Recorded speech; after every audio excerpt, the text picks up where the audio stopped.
Hello, fellow superheroes. This is Pinky Wonderhall, aka Rob Gegner, and I'm currently hanging out at my friend Nadine's place, and I want to talk to you about imagination. The power of your wonderful human imagination can create and destroy worlds, but it's all your choice. I'm going to take this off because it looks like I'm underwater. This is amazing. You like my scarf? A friend made it for me. It's supposed to be Hufflepuff, but it could also be like the Pittsburgh Steelers if, you know, I was into sports, which I am not. Anyway, so I woke up this morning and I was thinking about my theme park, and it's been a long time since I've have thought about that, and how many of you have had dreams that have fallen to the wayside? And I have concocted this idea many moons ago, years ago.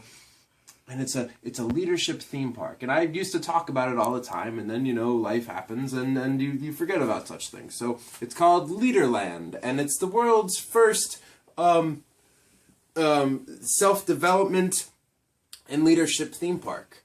And you don't normally associate those themes with, or even human consciousness, with theme parks. Now, Walt Disney is an amazing human being, and he took what used to be just like a really shitty amusement park, and it was like, I'm just gonna go and there's angry, drugged out carnies and taking care of my kids, and he was like, this is a broken system, like there's gotta be a better way. Let me develop and create the theme park, a family-friendly, safe environment for kids to hang out with their parents and for parents to hang out with their kids, and let's make it better than what it is. And he created this whole new industry, and he combined the genius of business with the genius of imagination, and this whole like industry popped up of theme parks. Now fast forward, that system is now starting to crumble and erode a little bit. The morals and values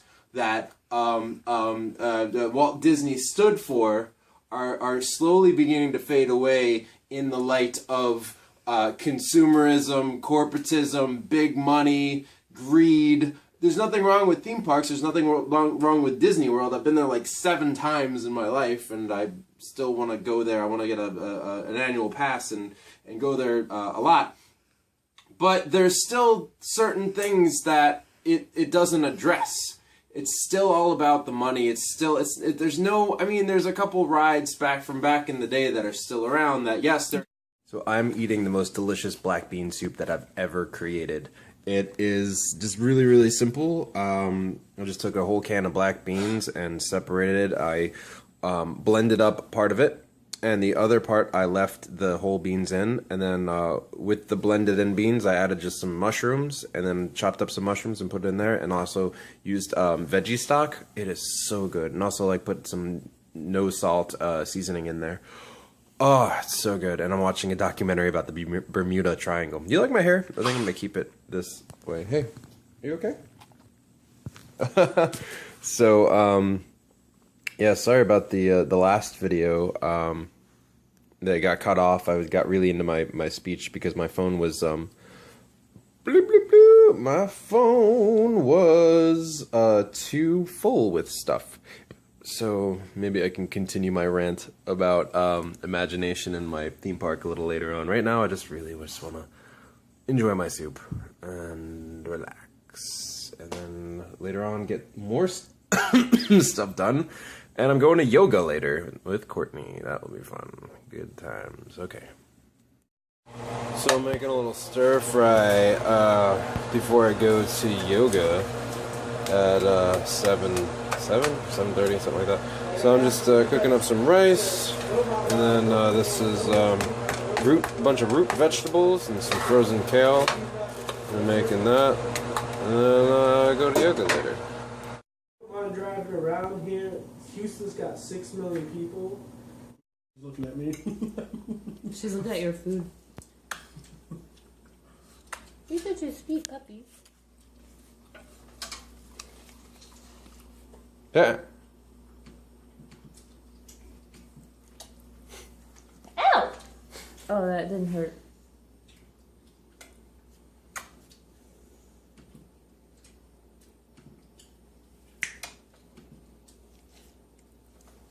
Ew. Ew.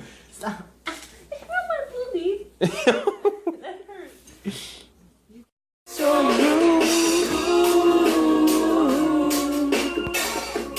This song is like so stupid.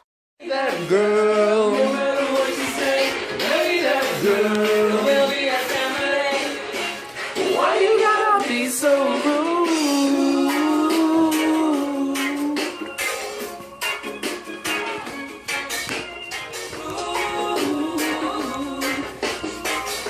I don't even like this song and I'm dancing. It's catchy. Yeah. You know, I didn't like it at the beginning, but after a while, I didn't like it when I first started. I didn't either, but once I saw the music video, I was like, oh. Because like, why you gotta be so rude? You know what I mean? Everybody can relate to that experience. I want to see that Why music you gotta video. be so rude? Everyone can relate to that experience? Yeah. You asked my dad already? No. Because I know. No, I'm saying like, why you gotta be so rude?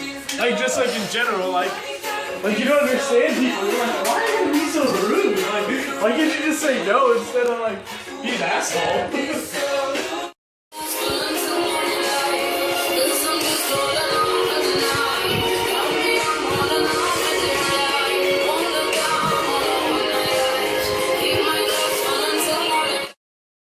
Okay, I am making vegan brownies because it is my friend Summer's birthday. So I am combining flour, about 3/4 cup flour with about a 1/4 cup.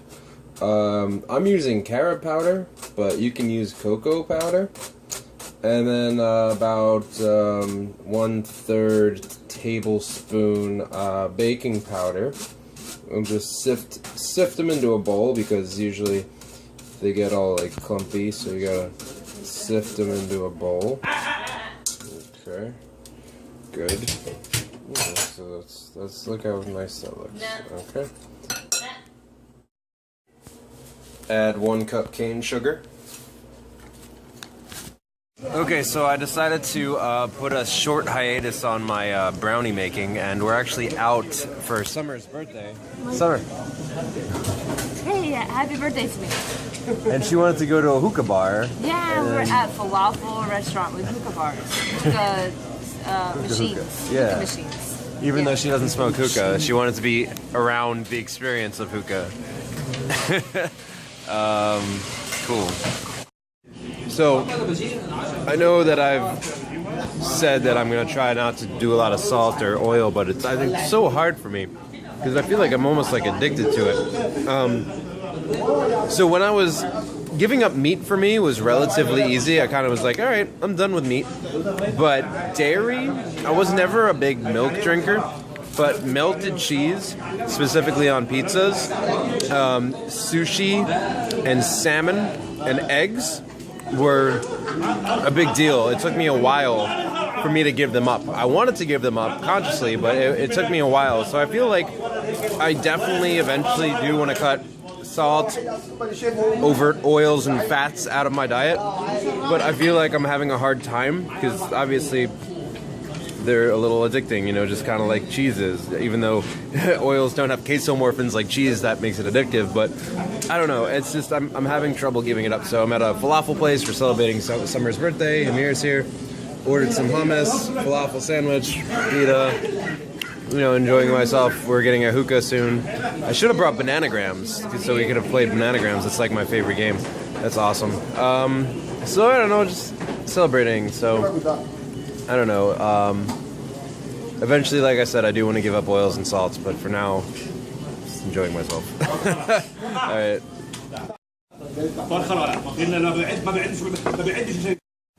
So we're leaving the hookah restaurant right now, and forgot how to smoke the hookah. Apparently, I've been doing it. I was doing it wrong. I used to smoke hookah back in the day, but I don't know. Apparently, I was breathing through my stomach instead of my chest. So I don't know. I really don't have a desire to do it anymore. I think I'm over it.